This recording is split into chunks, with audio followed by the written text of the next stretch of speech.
Mambo vipi? This is Konde Boy Jeshi, the CEO of Konde Gang. Niko hapa kwa address hili jambo linalohusu mdogo wangu Chinga. Kwanza kabisa nikiri kwamba mdogo wangu alinitumia message na kuniomba kwamba anataka kutoka kwenye label akawa independent artist. Nami nilimjibu straight kwamba mdogo wangu, wish all the best. I got you back all the time as usual. Kachini na viongozi wa Konde Gang, video contacts, mfanolize, mwone mnafanyaje. Contract inasema endapo atataka kuterminate na ku-own master, kununua ku-own master. Nikisema master namaanisha catalog, the whole entire catalog. Nyimbo zote hata zile ambazo amezifanya mimi ili ziwe za kwake lifetime.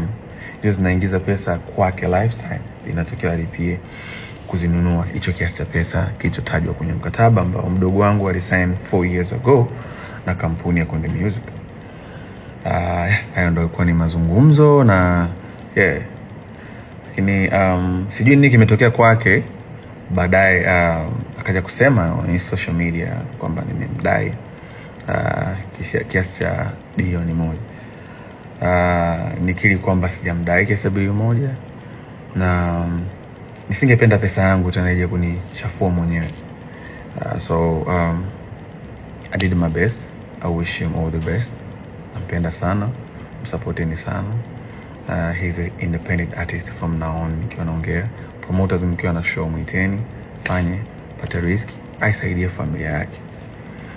Even though lengo tupate risk wote kama ilivyo mwanzo, as you know, ni biashara na tulikuwa tukijitahidi kwa uwezo wetu kuwekeza ili kukuza career ya msanii ambayo itakuwa ni lifetime na kuchange maisha yake.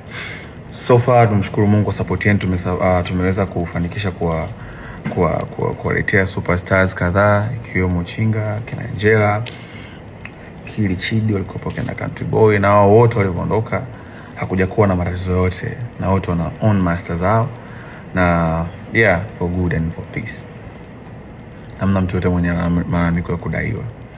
So that's how we live by lifting each other.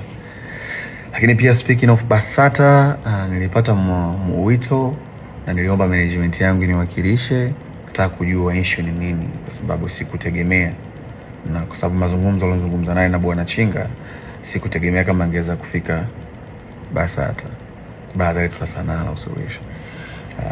So niliomba management yangu niwakilishe, izungumze na viongozi wa BASATA kuona wanapataje mwafaka, lakini wakaniambia so far nisingeweza kuyashare sasa hivi.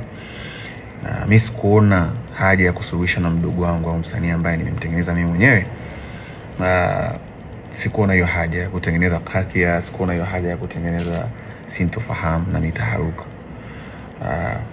So as I said, my decision kuhusu aende akafanya muziki wake na make sure mnamsupport pia. La mwisho kama sikosei, speaking na kauli yake ya kusema kwamba nilikuwa nimemuita chumbani, nilikuwa sijui nimemwambia mtoe mama yake mzazi.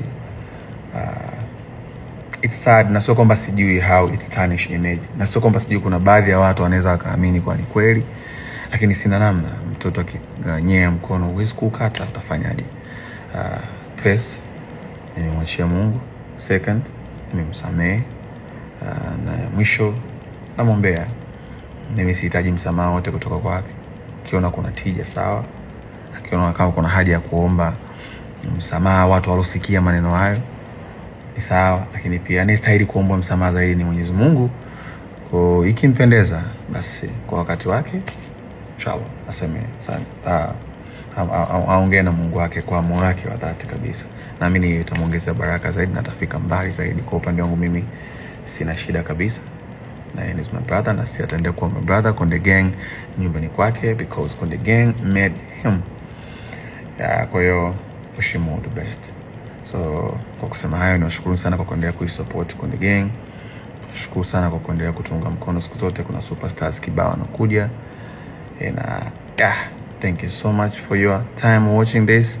And Konde Gangs for everybody. This is Konde Boy. All love.